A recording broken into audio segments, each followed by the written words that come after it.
Greetings, programs. Welcome back to ArcNeo Reviews, where today we're looking at a figure that somehow I didn't know existed until a buddy just had it sitting in his place, and he let me have it. So thank you very much, Tim. You know how to feed my addiction. Today we're looking at Energon Igniter Starscream. Now, this guy is a repaint. I don't know of any remolding, actually. I think it's just pure repaint of the Bumblebee movie Energon Igniter Blitzwing. So, even further, is it Starscream, is it Blitzwing confusion going on? As I understand, the literal only difference is they added blue to this version and to make it Starscream, but that's all it takes for me to want it. So, yeah, here we have actually one of the biggest Energon Igniter figures that I have seen. I kind of like the way that he's got, these kind of rocket pod, guns molded into these sections right here. This thing does not look like it would fly in a million years. It's got a robot head just hanging out. It's got hands just right there. It's a mess. But it's an Energon Igniter. It's kind of what you expect. To do the Energon Ignite thing, go ahead and actually just push up from the bottom, open these panels up. I do appreciate, the added little extra details, like these further thrusters. Go ahead, shove the little Energon core thing down in there. If you shove it down there right, it will eventually... There we go. Poke through at the bottom. Then, just push it down. And,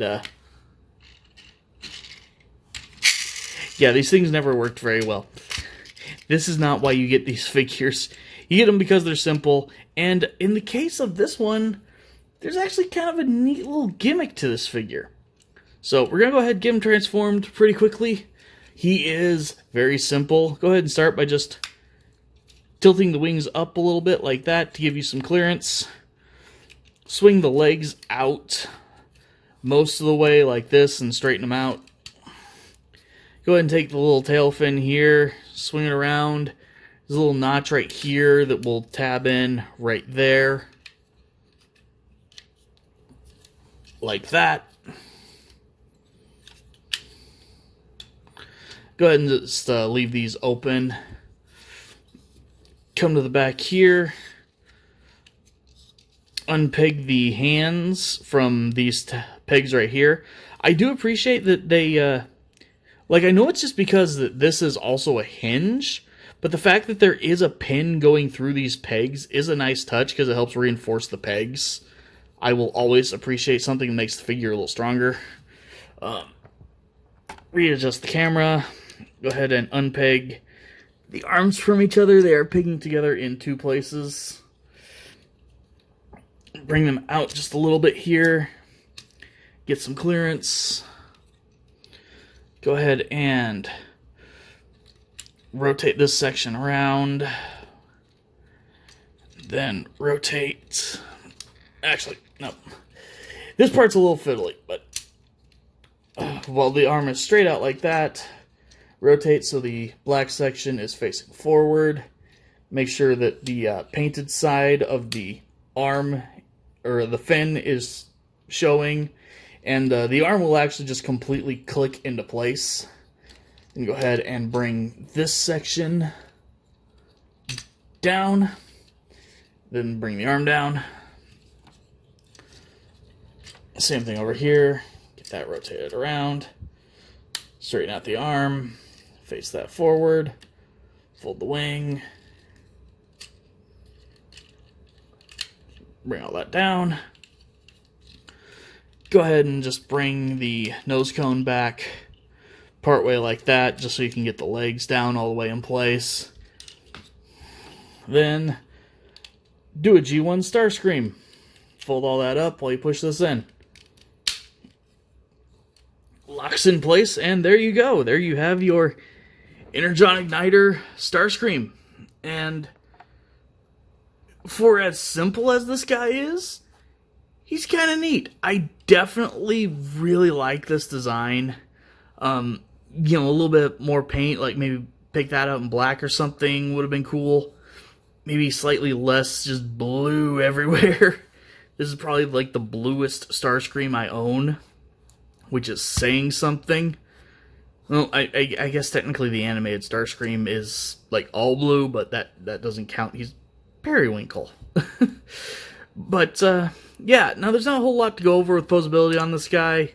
He's kind of got nutcracker posability, as I call it. You can move his arms like that. If you want to unpeg the elbow section, you can bend his arm there all the way up, but it clearly is not meant to do that. The legs just do that, and it unpegs the wing on the back of his leg. This just kind of sits there.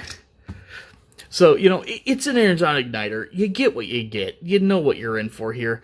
But this guy does have one feature that I really, really like. Really quick, we'll bring him up so you can take a look at the first head sculpt. Go ahead, there's a little piece right here on the... Technically, it's actually just the cockpit, or windscreen, cockpit screen, whatever. We're going to pull that back a little bit, and... he's got an alternate head. He's got a battle-damaged, messed-up face that looks like a Blitzwing crazy face. It's a very, very simple little thing. The heads are just on this little rotating platform. As soon as you get something out of the way, they release and flip up. This normally just sits over that last little bit there. It's a very simple thing, but you know what? It works, and it's neat. You can see these guns that are like molded on the back of that head, which you can kind of see them in the jet mode. Sort of. I don't know why they didn't make it so you could like move the landing gear or fold it up or something. Those would make a lot more sense that way, but it is what it is. That battle-damaged face reveal is actually pretty neat. I kind of like a Starscream with just that unhinged-looking face. So, it's a simple figure. I'm definitely glad to have it as a Starscream collector, just because it's weird. It is very weird. It's a kid's toy, but it's a Starscream, so I'm happy to have him. So, thank you guys for watching, and as always, I'll see you next time.